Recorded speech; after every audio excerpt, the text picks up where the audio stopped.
యూకేకి చెందినటువంటి అమెరికాకి అంబాసిడర్ గా ఉన్నటువంటి వ్యక్తి మాండెల్సన్ కి సంబంధించినటువంటి వార్తాంశం ఒకటి. ఈ విషయం మాండెల్సన్ ఉదంతము ఇవాళ కేర్ స్టార్మర్ తన పదవికి రాజీనామా చేసేంత వరకు ఒత్తిడిని బిల్డ్ చేస్తోంది అనేది ఇప్పుడు వస్తున్నటువంటి సమాచారం. యూకే ప్రధానిగా ఉన్నటువంటి కేర్ స్టార్మర్ తన పదవిని కోల్పోవాల్సి వస్తుందా అనే చర్చ విపరీతంగా నడుస్తోంది.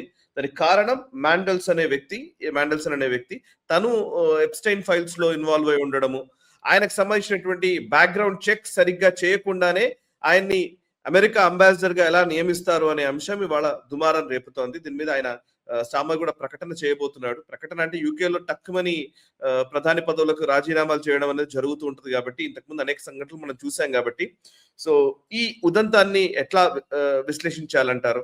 కేర్ స్టార్మర్ నిజంగా రాజీనామా చేయాల్సి వస్తుందా, గద్దె దిగాల్సి వస్తుందా? వివరాలు ఏంటి?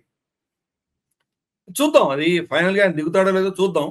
పిఎంఓ ప్రైమ్ మినిస్టర్ ఆఫీస్ మాత్రం ఆయన రిజైన్ చేసేటువంటి ఆలోచన ఎక్కడా కూడా లేదు, రిజైన్ చేయరు అని చెప్పేసి చాలా స్పష్టంగా చెప్తున్నారు. కానీ చూద్దాం ఇది ఫైనల్ గా ఏ దిశగా వెళ్తుందో.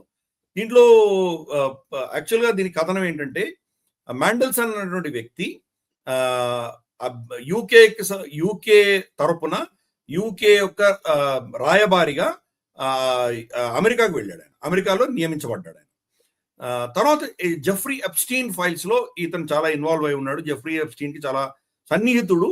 అతను చేసినటువంటి ఈ అంశాలు ఏవైతే ఉన్నాయో, అమ్మాయిల్ని ఆడపిల్లల్ని శోషణ పెట్టినటువంటి అంశాలు కావచ్చు, సెక్షువల్ హెరాస్మెంట్ కావచ్చు, తక్కువ వయసులో ఉన్నటువంటి పిల్లలతోటి వాళ్ళు చేసినటువంటి వ్యవహారాలు కావచ్చు, ఇవన్నీ బయట పడిన తర్వాత ఇతన్ని ఎలా పంపించారు అని ఆరా తీస్తే ఇతనికి సెక్యూరిటీ క్లియరెన్స్ లేదని తెలిసింది. ప్రభుత్వంలో ఎవరినైనా నియమించదలుచుకున్నప్పుడు బ్యాక్గ్రౌండ్ చెక్స్ జరుగుతాయి. ఇతని ప్రవర్తన ఎలా ఉంది, ఇతని మీద ఏమైనా క్రిమినల్ కేసులు ఉన్నాయా, ఇతని మీద ఏమైనా అనుమానాస్పదమైనటువంటి అంశాలు ఏమైనా ఉన్నాయా, మనకు సీక్రెట్ గా ఇంటెలిజెన్స్ లో ఏమైనా ఉందా, ఇతను కాంప్రమైజ్ అయి ఉన్నాడా, ఇంకో దేశం స్పైయా, ఇతనికి ఏమైనా ఆస్తులు అక్రమార్జిత ఆస్తులు ఉన్నాయా, ఇతను ఇంకేమైనా రేపటి కనుక ఇతనికి బ్యాక్గ్రౌండ్ లో ఉన్నటువంటి అంశాలు బయటకు వస్తే ప్రభుత్వానికి ఏమైనా ఒక విధమైనటువంటి ఎంబరాసింగ్ సిచ్యువేషన్ వస్తుందా, ఇవన్నీ కూడాను ముందర ఒక ఏజెన్సీ, వాళ్ళ సీక్రెట్ ఏజెన్సీ ఇవన్నీ చెక్ చేస్తుంది. చెక్ చేసి క్లియరెన్స్ ఇస్తుంది. పర్వాలేదు ఇతన్ని మనం మీరు నియమించుకోవచ్చు అని చెప్పిన తర్వాతనే ప్రభుత్వాలు నియమిస్తాయి. ఇతని కేసులో అతని సెక్యూరిటీ క్లియరెన్స్ ఇవ్వలేదు. ఇతని సెక్యూరిటీ క్లియరెన్స్ ఇవ్వలేము అని చెప్పి ఆ ఏజెన్సీస్ చెప్పిన తర్వాత కూడా ఇతను అపాయింట్ అయ్యాడు. ఇప్పుడు కేర్ స్టార్మర్ ఏమంటున్నా అంటే, నాకు తెలియదు, నాకు ఎవరు చెప్పలేదు, ఇతనికి సెక్యూరిటీ క్లియరెన్స్ లేదు అన్న విషయం నాకు ఎవరు చెప్పలేదు అంటున్నాడు. అంతేకాదు తన ఫారెన్ సెక్రటరీ, మన ఫారెన్ మినిస్టర్ అని వాళ్ళు ఫారెన్ సెక్రటరీ అంటారు, ఫారెన్ సెక్రటరీ తెలియదు, వాళ్ళ తర్వాత ఇతర అడ్మినిస్ట్రేషన్ ఉన్నటువంటి మేజర్ ఆఫీసర్స్ ఎవరికి తెలియదు. ఎవరికి తెలియకుండా ఇతను ఎలా అపాయింట్ అయ్యాడు? అంత senior position. UK ambassador America ఎలా వెళ్ళగలిగాడు? సరే, ఇది ఎంత పెద్ద సెక్యూరిటీ ల్యాబ్స్.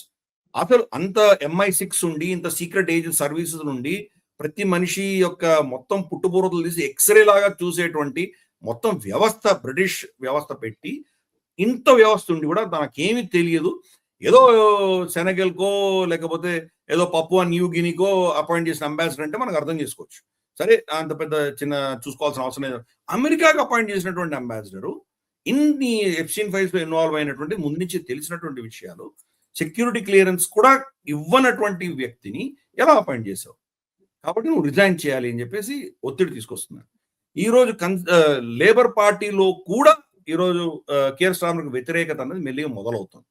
కానీ ఇప్పటికి ఆయన ఛాలెంజ్ చేసేటువంటి పరిస్థితి ఇంకా అన్ని నంబర్స్ లేవు లేబర్లో కూడాను. బట్ నువ్వు ఇందాక అన్నట్టు మనకు రివాల్వింగ్ డోర్ అంటారు. ఈ ఒక ప్రైమ్ మినిస్టర్ వెళ్తే ఇంకో ప్రైమ్ మినిస్టర్ వస్తున్నాడు. మనకి లిజ్ ట్రస్ పోయింది, థెరెసా మే, బోరిస్ జాన్సన్, తర్వాత రిషి సునాక్, ఇలా వరుసగా తిరుగుతూనే ఉన్నారు. కాబట్టి ఇతను సరే మంచి మెజారిటీగానే గెలిచాడు 2024లో. ఇప్పుడు 2 సంవత్సరాలు అయింది ఇతను గెలిచి. మరి చెప్పలేం ఇటువంటి అంశాల్లో మరి అతను రిజైన్ చేసి ఇంకొక లేబర్ పార్టీ లీడర్ ఎవరైనా ముందుకు వస్తారా? లేబర్ పార్టీలోనే పాలిటిక్స్ జరుగుతాయి కదా. ఇతన్ని ఏదో విధంగా తీసేస్తే నేను ప్రైమ్ మినిస్టర్ అవుతాను అన్నటువంటి వ్యక్తులు ఉంటారు కదా.